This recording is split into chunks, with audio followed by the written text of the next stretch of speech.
There's a ton of supports in the series, but no game is safe from having a goose egg when it comes to good or any character development. Today I'm taking a quick look into the Aversa supports with male and female Robin. The goal? To talk about why female Robin in Aversa support conversation sucks. So context, Aversa joins late game in Awakening as she realizes that her entire life was a lie because Valadar made her think he was her father.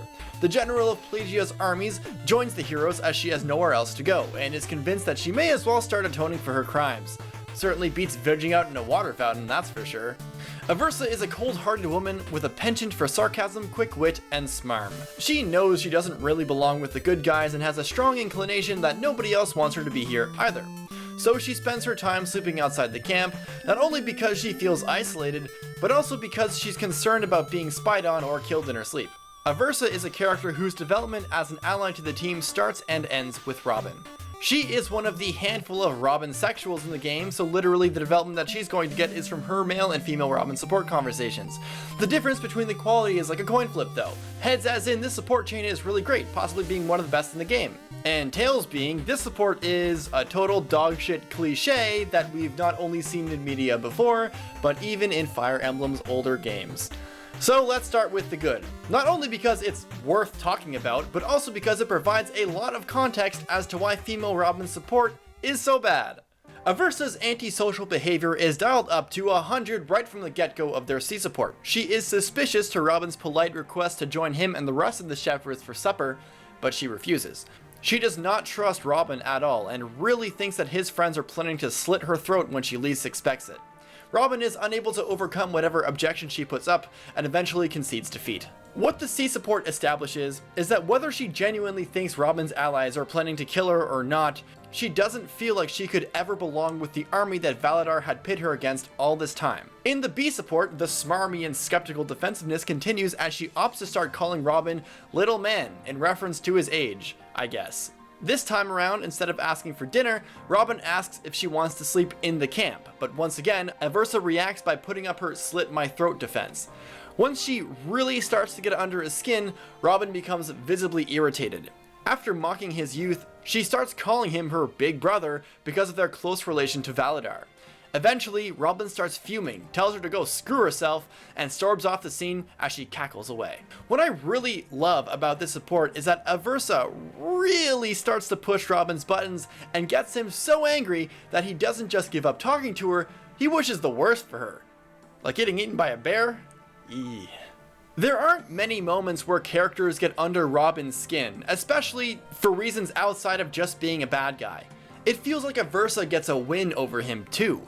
Here's Robin, Elise's proud, quick-thinking tactician, a man whose strategic prowess netted dozens upon dozens of victories and even defeated Aversa herself. Yet all she needs to do is taunt him enough times until he gets emotional and can only tell her to shut up. No clapbacks, just a plea for her to shut her mouth. Which also fails because she is laughing. Let's play, shall we? The A support is where things start turning around. Aversa starts to realize that Robin is being sincere and actually cares about her, so she lets go of her big brother insult, and because of this realization that it's nice to be looked out for, her defenses start to come down, and for the first time, she opens up to him. I've been thinking, I really don't have a place in this world.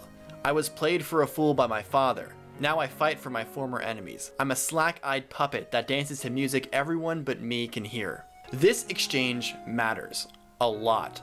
I would say it's the most important piece of dialogue she has. Like, finally, she lets her guard down and actually reveals why she's out on her own. It's not because she's afraid she'll be killed in her sleep. It's because she believes that she doesn't deserve to eat or sleep alongside her new allies. While Crom and the shepherds have clearly moved past thinking of her as an enemy, she is still stuck in the past. That said, Robin is one of the only people, outside of Pan maybe, that can truly empathize with her. Robin was alone too. In fact, he was maybe worse off because he didn't even know who he was before they met. But if a guy like him can find a home with the shepherds, then so can she. And Aversa wants a home, but was convinced that this wasn't it until Robin put it in perspective. And because Aversa truly opens up to the only person who gave her a chance, she starts to fall in love with him. Because seriously, who else is she going to turn to? Robin gets her. From now on, I live only for you. And as you may have noticed, I'm the fiercely loyal type. The support is actually amazing. Everything makes sense and flows so well. You can feel a natural progression between Robin's ongoing attempts to be warm and friendly to Aversa, while she's being cold and unrelentingly mean to the main character of the game. Even in regards to the themes of Awakening itself, forging bonds, lasting friendships, and trust, everything just moves in a perfect direction. It's great. And then they get married and it's awesome, and they have a kid, and that makes sense to me. And so the female Robin support does literally none of that stuff. Oops. The C support starts decently enough. I mean, it's not like you wouldn't expect Aversa to be as cold as she was in the male support, but the setup here is a lot different. Instead of being away from camp, Aversa is right outside Crom's tent, concluding her report to him. Robin walks in on her and they immediately start getting aggressive to each other, with Aversa taunting Robin that there's a new tactician in town, claiming that her experience far outweighs Robin's and that future battles will be easier with Aversa taking the lead role. This conversation is strictly two women being catty to each other over the approval of a single man. The B support opens up with toasty crisp insults flung back and forth, this time with Robin taking the upper hand by making fun of Aversa's old age. Anything else? No. Aversa gets flustered that Robin calls her old, then challenges her to a duel. A duel of what? I don't know. They are just going to fight each other and somehow that will determine who is a better tactician. And I'm kind of on Robin's side here, this doesn't make a whole lot of sense.